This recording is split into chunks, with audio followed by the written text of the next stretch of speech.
Hi everyone, welcome back to YouTube channel Physics with BJ. I hope all of you are doing very well at your home. Continue to the syllabus of class 11 physics. In last video we have discussed the differentiation and various problems solved on the concept of differentiation. Now we will discuss the concept of integration used in physics. What do you mean by integration and where the integration is required? We will discuss about the integration, answers of these questions in this video. Let's start the video. Integration का meaning होता है एक तरह से summation, ठीक है, जोड़ना। जो हमने डिफरेंशिएशन पढ़ा वो एक तरह से क्या बताया था, किसी भी कर्व ग्राफ के लिए किसी पॉइंट पे टेंजेंट का slope of tangent at any point on curve graph y is function of x। तो डिफरेंशिएशन करना था हमें y का विद रिस्पेक्ट टू x। तो ये तो लिखने का सिंबल था, और वो कोई भी कर्व ग्राफ अगर मैं ले लेता हूं तो हमने वहां पे बताया था कि y जो है x के साथ चेंज होता है। इस xy प्लेन में कोई भी कर्व ग्राफ आया था कुछ इस तरह से, कोई भी एक आर्बिट्ररी ले लें, तो किसी पॉइंट पे टेंजेंट का जो स्लोप निकाल देते हैं, वो स्लोप आता था टेंजेंट थीटा, ठीक है। तो इस p पॉइंट पे tangent slope of tangent at p, वो क्या था, differentiation of y with respect to x। Integration क्या है? Integration is the just reverse process of differentiation. सबसे पहले डिस्कस करें सिंबल फॉर इंटीग्रेशन। तो सिंबल यूज किया जाएगा कुछ इस तरह का, जैसे मैंने एग्जांपल लिया y is function of x, तो हमें इंटीग्रेशन करना है y का विद रिस्पेक्ट टू x, ठीक है, जहां पे x वेरिएबल है। तो इस y के आगे ये सिंबल लगेगा, और जिसके विद रिस्पेक्ट टू करें के dx means with respect to x, integration of y with respect to x, इस तरह से ये लिखा जाएगा इंटीग्रेशन। अब वही एक कर्व ग्राफ में ले लेता हूं, यहाँ पे y जो है x के साथ चेंज हो रहा है। मान लीजिए कर्व ग्राफ इस तरह का है, तो इस ग्राफ का मतलब होगा जैसे ये पॉइंट A और ये पॉइंट B, A से B ये y की वैल्यू वेरी कर रही है x की किसी कोरस्पोंडिंग वैल्यू की, तो हमें ये ग्राफ ऑब्टेन हो गया इस तरह का। ये मान लीजिए x1 है, ये x2 है, तो ये A से मैंने परपेंडिकुलर ड्रा किया और B पॉइंट से परपेंडिकुलर ड्रा कर दिया। इसके नीचे का, इस कर्व ग्राफ के नीचे का एरिया विद x एक्सिस, ये क्या देगा, integration of y with respect to x। अब ये कैलकुलेट कैसे करें? मान लीजिए y और x के बीच ग्राफ कुछ इस तरह का आ जाता है, स्ट्रेट लाइन।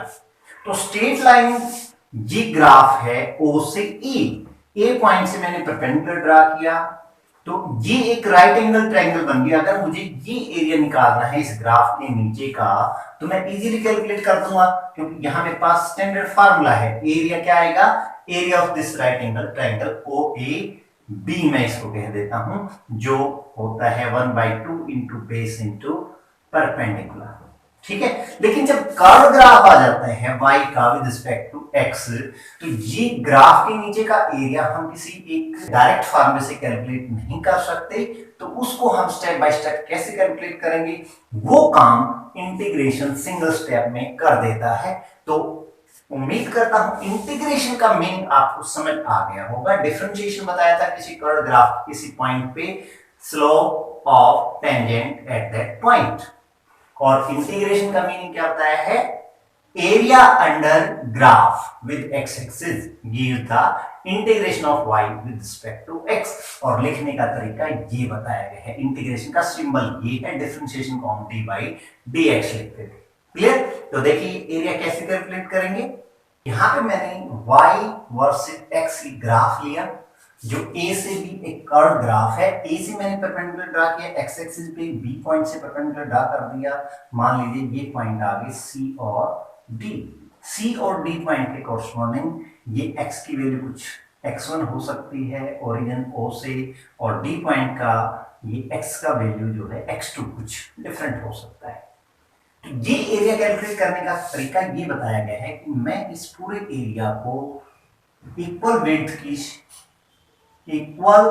विड्थ की ऐसे स्ट्रिप्स में डिवाइड करूंगा। मान लीजिए ये कोई मैंने एक dx विड्थ की एक स्ट्रिप बनाई, तो इसका एरिया कैलकुलेट करना। इसका स्मॉल एरिया क्या आएगा, ये एक तरह से रेक्टेंगल बनेगी और रेक्टेंगल का एरिया लेंथ इनटू ब्रेड्थ, तो ब्रेड्थ यहाँ पे dx है और ये कोई वैल्यू जो कोरस्पॉन्डिंग इसकी हो सकती है यानी कि y, ठीक है, y इंटू dx।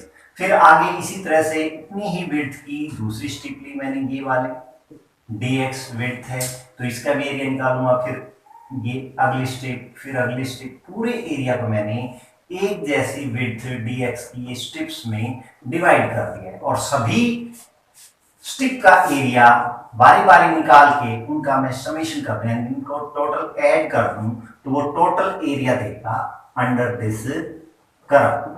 क्लियर? तो ये काम ही इंटीग्रेशन करता है y का with respect to x single step में। अगर हमें बताया गया है कि x की वैल्यू x1 से x2 यानी यहां से यहां तक वेरी करेगी, तो इस इंटीग्रेशन में ये लिमिट्स लग जाएंगे कि जो वेरिएबल है वो मिनिमम स्टार्ट यहां से होगा, उसकी लोएस्ट वैल्यू पॉसिबल ये है, और कहां तक जाएगा वो हाईएस्ट वैल्यू x2। तो ये कहलाती है limits of integration, limits of integration. अगर ये लिमिट्स नहीं दे रखी तब इस इंटीग्रेशन को हम बोलते हैं इनडेफिनेट इंटीग्रल। क्या बोलेंगे? Indefinite integral. कौन सा? जिसमें लिमिट नहीं दे रखी, नो लिमिट गिवन। जिस इंटीग्रेशन सिंबल पे लोअर और हायर लिमिट नहीं दे रखी होती वो होता है इनडेफिनेट इंटीग्रल, ठीक है। और दूसरा जिसमें ये लिमिट दे रखी है, लोअर लिमिट और अपर लिमिट, यानी कि वेरिएबल कहां से लेकर कहां तक वेरी करेगा, वो कहलाएगा आपका डेफिनेट इंटीग्रल। क्या कहेंगे इसको? Definite integral. तो ये यहां से आपको समझ आया इंटीग्रेशन दो टाइप का, एक डेफिनेट इंटीग्रल, एक इनडेफिनेट। डेफिनेट का मतलब निश्चित, जिसमें वेरिएबल की लिमिट कहां से कहां तक वेरी करता है दे रखी हो, डेफिनेट इंटीग्रल हो जाएगा। अगर वही इंटीग्रेशन कैलकुलेट कर रहे हैं हम y का विद रिस्पेक्ट टू x और उसमें वेरिएबल बता नहीं रखा कि कहां से कहां वेरी करेगा, no limit given, in that integration called indefinite integral. Clear? तो अब कुछ इसके फंडामेंटल फार्मूले हम डिस्कस करेंगे जो फिजिक्स पॉइंट ऑफ व्यू से इंपॉर्टेंट है। जिस तरह से डिफरेंशिएशन में हमने कुछ एक स्टैंडर्ड फार्मूले हमने डिस्कस किए थे, उनका एग्जांपल लेके यूज करके हमने प्रैक्टिस किया, इसी तरह से इंटीग्रेशन में भी मैं कुछ फंडामेंटल फार्मूले यहाँ पे डिस्कस करूंगा विद एग्जांपल, उनको शो करके अप्लाई करके आपको प्रैक्टिस करवाऊंगा, ठीक है। तो चलिए एक बार इसके स्टैंडर्ड फार्मूला पे चलते हैं। देखिए यहाँ पे मैंने कुछ फार्मूले लिखे हैं। पहला formula, first x to the power n, x to the power n का integration with respect to x। तो ये क्या होगा? इसका डिफरेंशिएशन याद हो, x की पावर n का differentiation D D X of x to the power n। हमने क्या किया था? पावर आगे आई थी, एक पावर कम करी थी।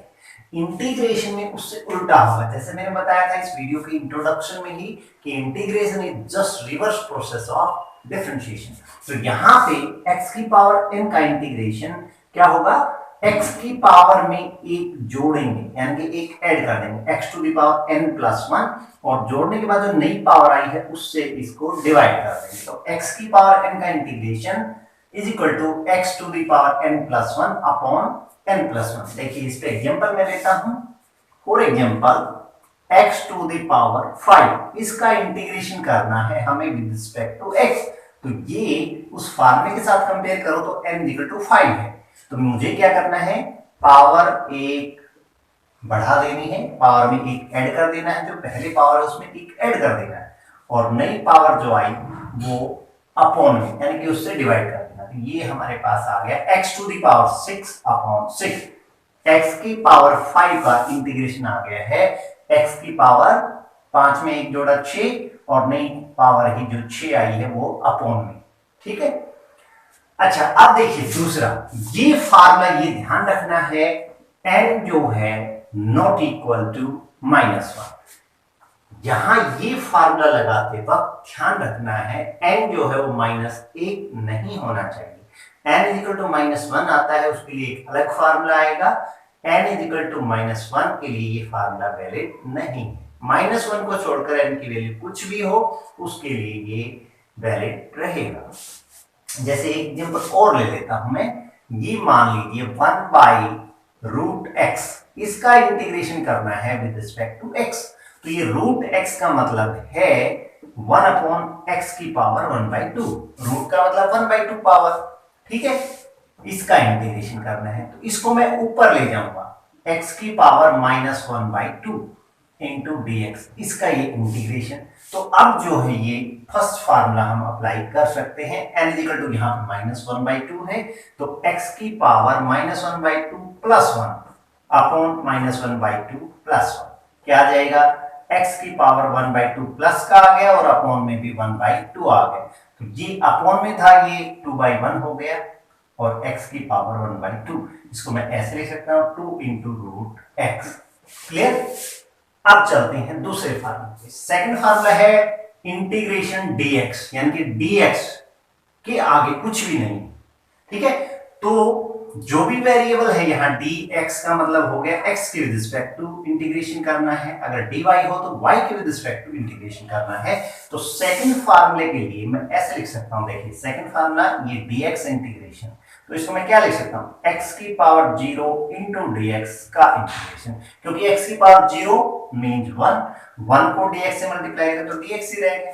तो इसमें अब फर्स्ट फार्मूला अप्लाई हो जाएगा, x की पावर 0 प्लस 1 अपॉन 0 प्लस 1, जो एक तरह से क्या आ जाएगा, x आ जाएगा, क्योंकि x की पावर 1 अपॉन में 1 जो x है। तो ये ध्यान रखना है कि अगर खाली dx है या dy है, dx है तो इंटीग्रेशन x आ जाएगा, अगर ये इंटीग्रेशन होता dy ये, तो इसका मतलब उस वेरिएबल की एक पावर आ जाएगी इंटीग्रेशन। इसको मैं ऐसे लिख लूंगा y टू द पावर 0, तो उसका इंटीग्रेशन क्या आएगा, y to the power 0 plus 1 upon 0 plus 1, तो y आ जाएगा। क्लियर, दूसरा फार्मूला क्लियर। अब देखिए थर्ड फार्मूला। थर्ड फार्मूले में है दो फंक्शन दिए गए हैं u and v, u is also a function of x and v is also a function of x, और दो फंक्शन का सम u प्लस v का integration with respect to x। तो ये 1 बाय 1 स्टेप बाय स्टेप हम करेंगे। पहले function का कर लिया इंटीग्रेशन, u का integration with respect to x, बीच में प्लस था फिर प्लस आ गया, दूसरे फंक्शन का integration v into dx integration. इस पे एग्जांपल लेते हैं थर्ड फार्मूला।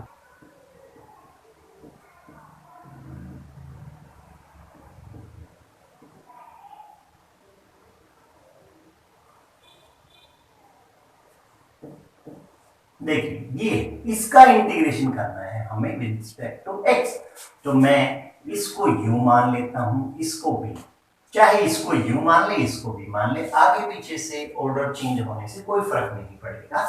1 बाय 1 हमें करना है, पहले इसका कर दिया फिर इसका कर दिया, या पहले इसका कर दिया फिर इसका कर दिया। क्लियर।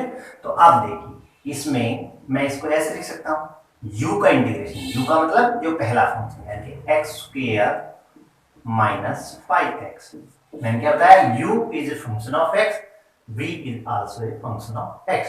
तो यहाँ ये u है x का फंक्शन, ये v है x का फंक्शन, यानी कि इसको मैंने सेकंड फंक्शन को क्या माना है, v माना। तो पहले function x square minus 5x का integration with respect to x, बीच में प्लस साइन है, फिर v का इंटीग्रेशन यानी कि दूसरा फंक्शन 6√x प्लस x का integration with respect to x। देखिए अब इसमें बारी बारी करें, दो इसमें टर्म है, पहली टर्म का इंटीग्रेशन फिर दूसरी टर्म का, बीच में जो भी साइन है वो आता जाएगा। तो पहले x स्क्वायर का इंटीग्रेशन, क्लियर, और x स्क्वायर के इंटीग्रेशन में पहला फार्मूला अप्लाई हो जाएगा x to the power n वाला, x स्क्वायर का इंटीग्रेशन यानी कि x की पावर 2 प्लस 1 यानी कि 3, और जो नई पावर आई वो अपॉन यानी कि x स्क्वायर का इंटीग्रेशन हो गया, फिर माइनस साइन 5 इंटू x का इंटीग्रेशन।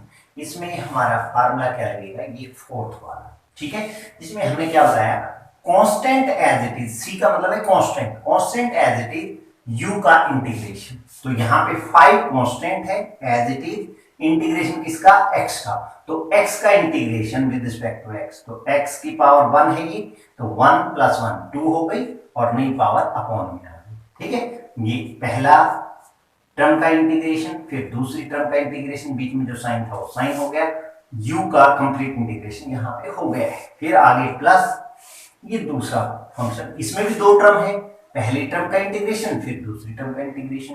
तो देखिए यहाँ पे 6 इंटू रूट एक्स, तो ये c इंटू यू, तो c constant as it is, यानी कि 6 ज्यों का त्यों, रूट एक्स का मतलब मैंने बताया अभी x की पावर 1/2, ये पहले वाला फार्मूला लगेगा, यानी कि x की पावर 1/2 प्लस 1, जो क्या हो जाएगी x की पावर 3/2, और ये जो नई पावर 1 जोड़ने के बाद आई है ये अपॉन में आ जाएगी। फिर आगे बढ़े, प्लस साइन x का इंटीग्रेशन, तो x का इंटीग्रेशन में भी यही फार्मूला लगना है, x की पावर 1 लिख ले, एक ही बात x ही है, तो इसमें एक जोड़ेंगे, x की पावर 1 प्लस 1 यानी कि 2 और नई पावर अपॉन, ये complete integration u plus v का हमने ये फार्मूला अप्लाई करके कर दिया है। शो फोर्थ फार्मूला जो है constant into u is a function of x and c is constant, clear, तो कांस्टेंट एज इट इज रहेगा, u का इंटीग्रेशन हो जाएगा पीछे वाले ही फार्मूले अप्लाई होके। इसको थोड़ा आगे श्योर कर देते हैं, x की पावर 3/3, ये -5/2 x स्क्वायर, यहाँ पे देखिए 3/2 अपॉन में है, ये 2/3 हो जाएगा, 3 से ये कट जाएगा तो 2, और ये 2 ऊपर जाके 2 इंटू 2 4, x की पावर 3/2 और ये हमारा x²/2, तो ये यहाँ पे कंप्लीट आंसर आ जाता है इसका इंटीग्रेशन थर्ड फार्मूले में बेस्ड मैंने एग्जांपल लिया उसका। ठीक है, फोर्थ फार्मूला जो कांस्टेंट इनटू u लिया है उस पे भी ये इसी में यूज हो गया है। मान लीजिए 6x² का इंटीग्रेशन करना है, तो ये फोर्थ फार्मूले पे एग्जांपल, तो इसमें c क्या है, constant as it is, x² जो x का फंक्शन है, ठीक है, फंक्शन ऑफ x है, तो इसमें ये पहले वाला फार्मूला x की पावर n यानी कि x², तो x की पावर 2 + 1 अपॉन 2 + 1, तो क्या बनेगा, 2 + 1 यानी कि 3 आ जाएगा अपॉन में, तो और इसको इससे काट देंगे, x की पावर 3 हो गई है, तो ये आ गया 2 इंटू x पावर 3, 6x² का ये चौथा फार्मूला अप्लाई करके ये मैंने एग्जांपल शो कर दिया इंटीग्रेशन का। तो इन 4 बेसिक फार्मूला को आप अच्छे से समझें, इन पे मैं कुछ प्रॉब्लम्स देता हूं आपको घर पे शो करने के लिए, उनको आप जरूर ट्राई करें। प्रॉब्लम आती है तो आप कमेंट सेक्शन में लिखें, नेक्स्ट मैं उसका सॉल्यूशन आपको भेज दूंगा। इन 4 फंडामेंटल फार्मूलों पे मैंने आपको होमवर्क दिया है, आप खुद ट्राई करेंगे। ये 4 सम दिए हैं, 4 न्यूमेरिकल दिए हैं, इन फार्मूलों पे मैंने एग्जांपल लेके सोल्व करवाए। इस वीडियो को फिर से आप रिकैप करें, एक बार दोबारा देखें, इन फार्मूलों को थोड़ा सा लर्न करें और फिर अप्लाई करते हुए इन 4 सम को आप सोल्व करें। ठीक है, जैसे आपको सॉल्यूशन मिले अच्छी बात है, अगर सॉल्यूशन ना आए तो आप कमेंट में लिखें, नेक्स्ट वीडियो में मैं इसका सॉल्यूशन दूंगा। मिलते हैं नेक्स्ट वीडियो में। अगले वीडियो में इंटीग्रेशन को हम कंप्लीट करेंगे और फिर हम फर्स्ट यूनिट शुरू करेंगे, physical world and vision. Thank you.